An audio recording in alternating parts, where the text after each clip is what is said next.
with you my 18-step process to go from buying an item on eBay to then selling it on Amazon FBA. Now, I've sold over $20,000 in the last 30 days doing this. My profit margins are around 40% right now. I am putting a lot of the profits of my business back into my business to continue to scale it and to continue to grow my business. But I've been getting a lot of questions about the process that I utilize with my team of virtual assistants and kind of how I do things. So hopefully this video will be able to help you. And again, if you guys have more questions, feel free to drop a comment down below.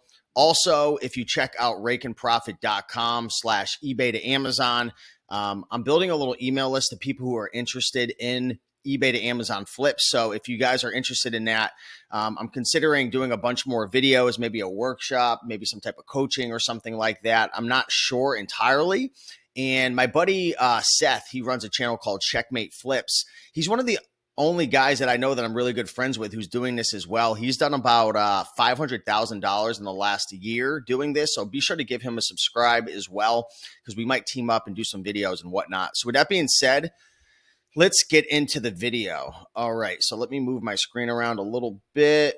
All right, there we go. So let's talk about the process that I utilize right now. Okay, so the first thing that we do is I have one of my virtual assistants who they're based in the Philippines.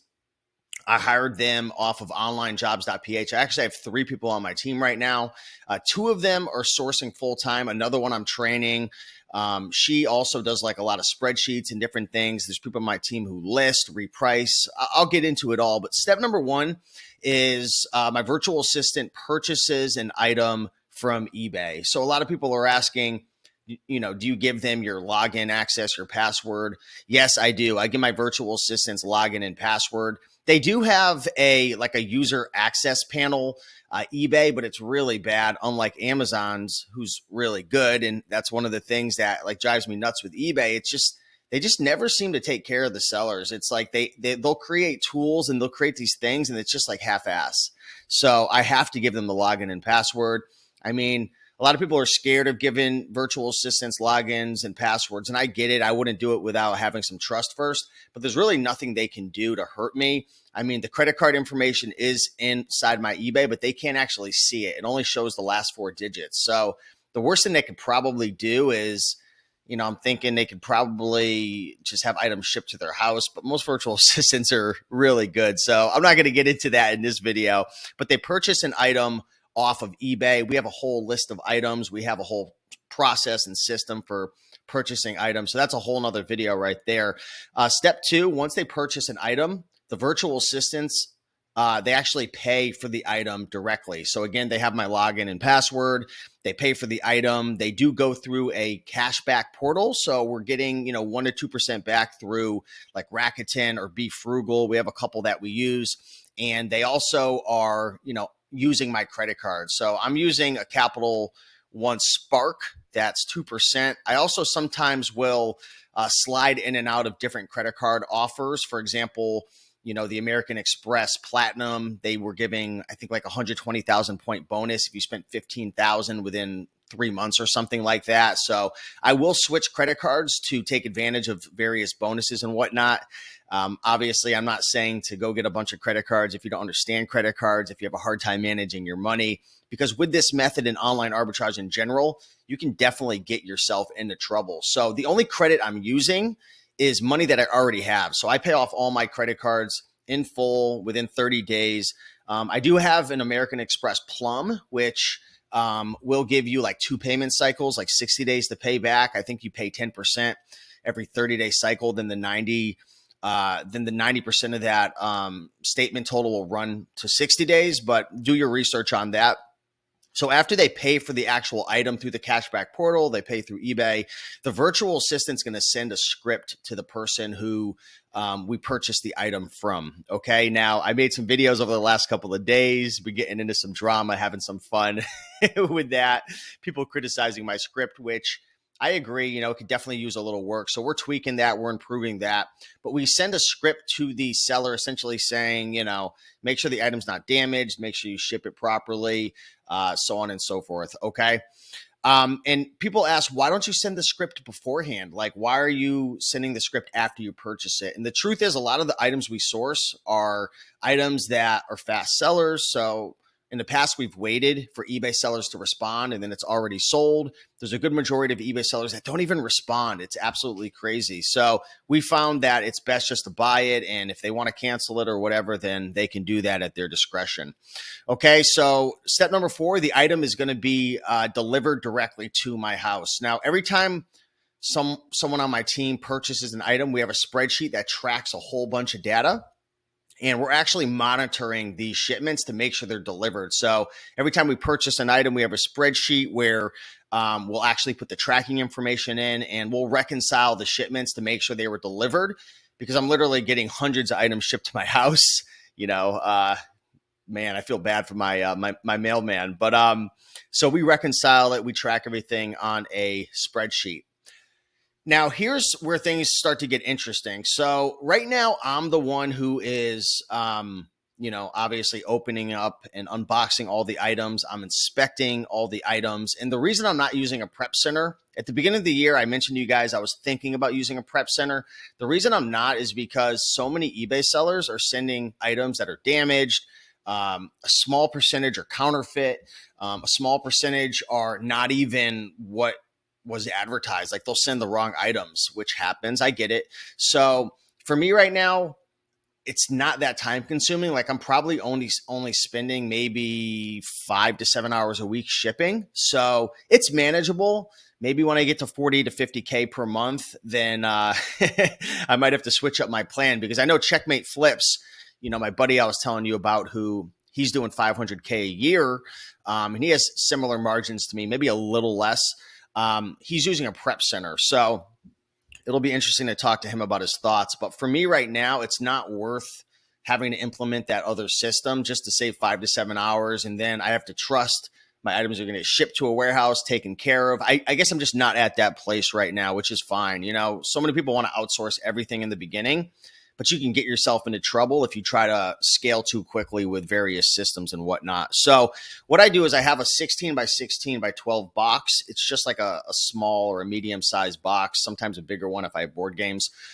And I start stacking all the DVDs and the books and the board games and the puzzles and the electronics and the different items that I source into the box, because I like to ship out one box at a time. I just find it's easier to label everything. I find it's easier to ship everything to Amazon instead of having to put like the box contents and whatnot. So I send one box at a time. So I put everything inside of the box as I unbox it. So I might have like 5 boxes lined up, and you guys might be able to see behind me, like as an example, I have all those boxes of items that are getting ready to get shipped out one by one. Is it the most efficient? Is there a better way to do it? Probably, but it's working for me.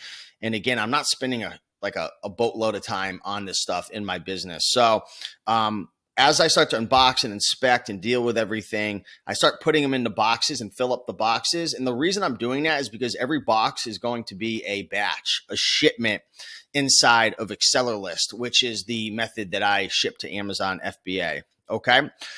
So I fill up all these boxes, and then what I do is I start to, and this is the part where you're going to be like, wait, why are you doing this? So just take your time, listen, be patient with what I'm saying here. I want to share why I'm doing it, because you might think this is crazy.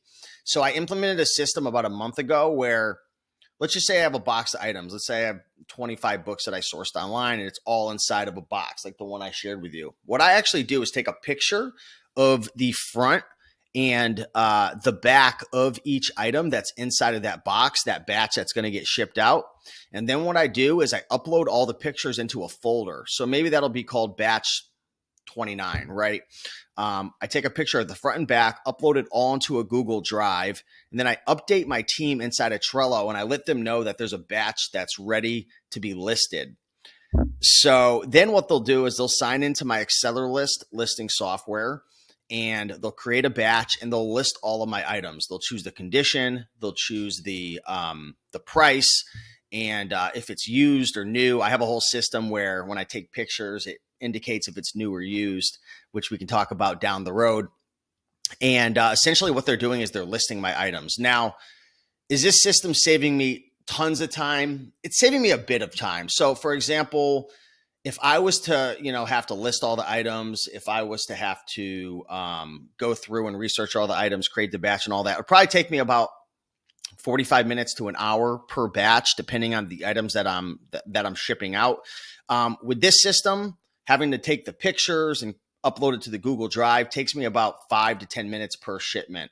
Obviously, I still have to label all of the items and everything, which I'll talk about, but it saves me about, I would say, a good 25 to 30 minutes per shipment, maybe a little less, at least 20 to 30 minutes per shipment, by having my team actually go in and choose the condition, price it, add the description, create the batch, so on and so forth. So it's not the most efficient system in the world, but it saves me a bit of time. And, this isn't something you'd want to outsource too soon, because it takes a lot of time and a lot of training to actually train somebody how to price and condition and understand all the different factors that go into actually pricing an item. And, that's for another video. There's a lot that goes into that, but that's essentially the 9th step right there. Okay. Then the virtual assistant is going to update me when the batch has been created.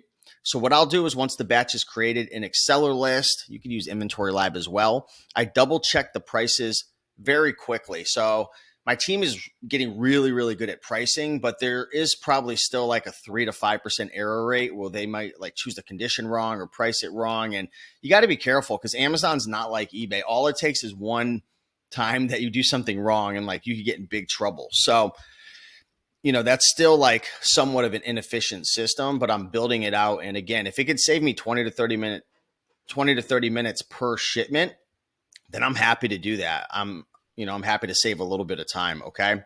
So essentially what I do at that point is I then go into the actual shipment on Exceller list. I confirm the shipment. I print the FNSKU labels for each item, slap it on the barcode over the actual product, put everything in a box, tape it up, weigh the box, print the Amazon label through UPS, which is greatly discounted.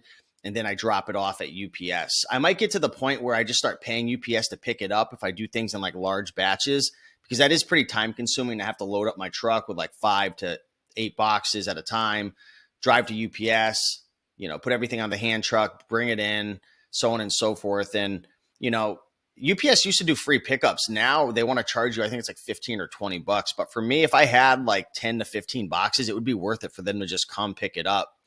I guess what I'm worried about too is like, when are they going to show up? Am I going to have to leave, $5,000 worth of stuff on my steps? And you get the sprinklers hitting it. You got the mailman dropping off 100 packages. So, a couple things that I'm still trying to figure out there. Now, once everything's dropped off at UPS, it's going to take, anywhere from 3 days to sometimes a week and a half or 2 weeks for everything to get checked in, just because sometimes, there'll be FC transfers and they're moving around your inventory and there could be issues and different things that happen. But in general, usually within like 3 to 7 days, everything's going to get checked in. Now, I do have a system in place for my team to monitor all the shipments, all the batches, reconciling that, we sent 24 units in a box and Amazon received 24. If they said they only received 23, then we have a system in place where, we reach out to Amazon, contact them. We have some services that help us with refunds as well. I think it's refundmanager.com, which helps a little bit, but typically not with lost shipments. Okay, so team's going to monitor the shipment inside of Amazon Seller Central to make sure it's all checked in. Then the team's going to be manually repricing the items. So you're probably thinking to yourself, Steve, you've got, coming up close on almost 2,000 in inventory now. What the heck are you doing manually repricing? To be honest, I was using Repricer for a while, and I just kept having a lot of issues. And I really just didn't like how static their repricing settings were. And there were just some issues that I was dealing with. I'm not going to get into it all right now, but I'm actually getting ready to move over to BQool, BQool. It's a repricer. It is about $100 a month, the one that I'm looking for. It's got some AI repricing technology. And the difference between Reprice It and BQool is, again, the AI technology. And also with BQool, you have to set a minimum and a maximum price, and then the technology will reprice in between that setting. There's also some other automations and just interesting like back-end analytics they give you, unlike Reprice It. At least I didn't know about it. So I'm excited about that. We're just kind of working through some things, getting all my inventory active on there, and I'm hoping that'll definitely give us a good boost and save my team, a good amount of time having to manually reprice, because that's just idiotic long term with a large inventory. Then the team's going to deal with any pricing issues, stranded inventory, restricted notifications, so on and so forth. And it's rinse and repeat. Now you might be thinking to yourself, holy moly, that is that is quite the system. To be honest with you, there's a lot more that goes into every single one of these steps. There's a lot of training that went into this. There was a lot of hours and hours of training. I have tons of Loom videos, systems, processes, and, we've spent the last 6 to 12 months, me and my manager and the team, we all work with each other, just growing and learning and evolving. And this is essentially the system that I've built for this business. It's working really well. Is it perfect? Absolutely not. Does it work? It does work. Are there things I could do to improve? Of course. In any business, there's always systems and processes that you can improve. So I just want to share my system right here in terms of my eBay to Amazon FBA flip process. Would love to hear your thoughts. Would love to know if this helped you at all or gave you any ideas. And again, guys, if you want to learn more about this, again, me and Checkmate Flips are, we're conjuring up some ideas for maybe a workshop or some coaching or something. We'll see.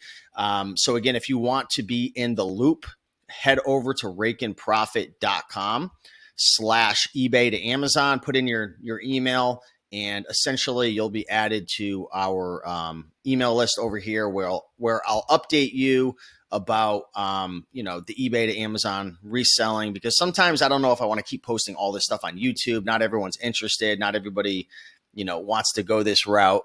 So, if you're interested, put in your email. It's free. I'll give you updates with anything new that we're doing. And hopefully you guys enjoyed this video. If you did, like, comment, and subscribe.